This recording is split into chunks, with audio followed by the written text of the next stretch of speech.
Ya, baiklah teman-teman. Setelah tadi kita mempelajari tentang bagaimana penyelesaian dengan pure strategi dengan contoh satu ini, ya, dimana perusahaan A ingin memaksimumkan keuntungan, perusahaan B ingin meminimumkan kerugian. Jadi cara singkat saja, ini review saja.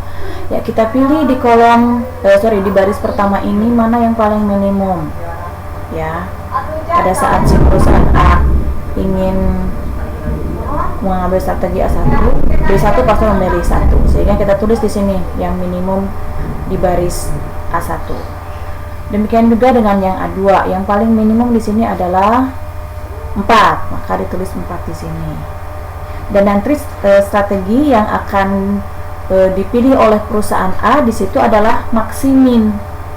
Artinya memaksimumkan dari yang minimum di sini.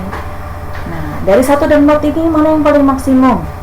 Yaitu adalah 4. Jadi si perusahaan A akan memilih yang 4 atau strategi A2. Demikian juga dengan yang di kolom. Nah, pilih ya angka-angka pada masing-masing kolom yang paling maksimum. Karena pada saat B1, strategi B1 pasti si A akan memilih A2. Jadi yang paling maksimum adalah 8. Kolom B2 yang maksimum adalah 9. Kolom B3 yang paling maksimum adalah 4. Nah, inilah angka-angka yang bisa dipilih oleh perusahaan B. Dan di sini perusahaan B menetapkan strategi adalah minimax, yaitu meminimumkan kerugian dari yang maksimum ini. Mana yang paling minimum dari 4, 8, dan 9 ini? Yaitu angka 4. Nah, kondisi di sini pada saat minimax dan maksimin adalah sama, maka angka 4 ini adalah saddle point. Itu adalah review untuk yang pure strategi. Baik, selanjutnya kita akan lanjut ke mix strategi. Ya, ini contoh untuk yang mix strategi. Ya, ada 2 pemain. Pemain A memiliki 3 strategi. Pemain B memiliki 3 strategi juga. Dengan cara yang sama seperti tadi, kita pertama adalah memilih ya angka-angka yang paling minimum pada masing-masing baris. Misal baris pertama yang minimum adalah -2.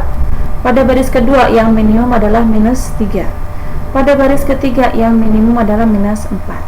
Oke, itu adalah minimum setiap baris. Dan kemudian si perusahaan A pasti dia akan memilih ya nilai yang paling maksimum karena dia akan ingin memaksimalkan keuntungan dari nilai-nilai minimum ini. Jadi itulah strategi maksimin ya, mengambil maksimum dari yang minimum. Oke, yang paling maksimum dari -2, -3, dan -4 adalah -2. Itu strategi di baris. Sekarang yang kolom. Kolom kita pilih di kolom 1 mana yang paling maksimum. Karena pada saat pemain B memilih strategi 1, pasti pemain A akan memilih nilai yang paling maksimum. Akan ingin memaksimumkan keuntungan, jadi dia memilih yang maksimum, yaitu strategi 2. Jadi masing-masing kolom kita pilih yang maksimumnya. Kolom 1 kita 5 ya, kolom 2 yang maksimum adalah 4, kolom 3 yang maksimum adalah 2. Kemudian ketiga angka ini 2, 4, dan 5 ini kemudian nanti akan dipilih oleh pemain 2 mana yang paling minimum kerugiannya. Tentu dia akan memilih angka 2. Itulah strategi minimax, meminimumkan dari yang maksimum, memilih yang minimum dari yang maksimum ya.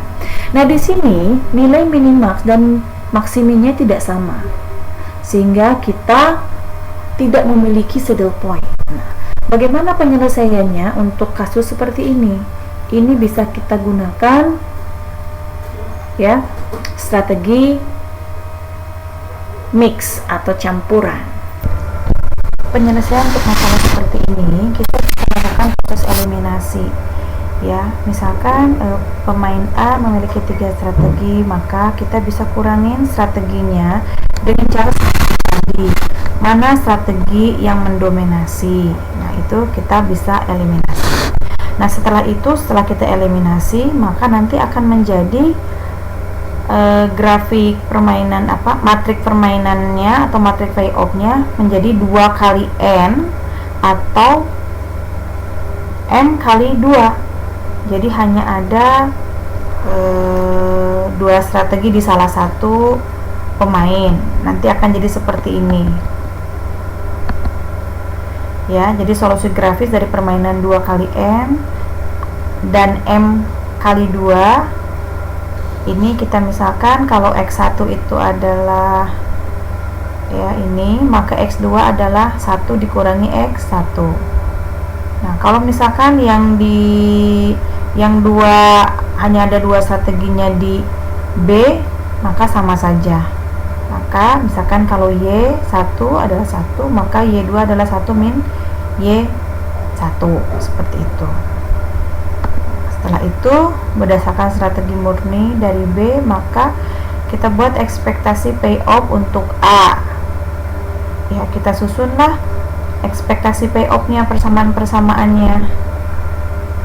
Ya, seperti ini. Misalkan strategi murni B kan misalkan ada berapa? Dari 1 sampai dengan N, gitu kan? 1 sampai N. Untuk Y1, maka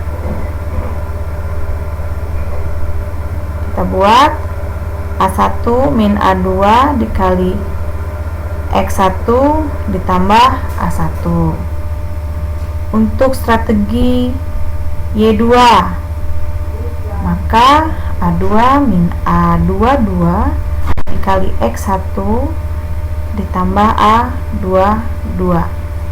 Demikian seterusnya. Jadi kita susun persamaan-persamaannya. Nah, seperti itu.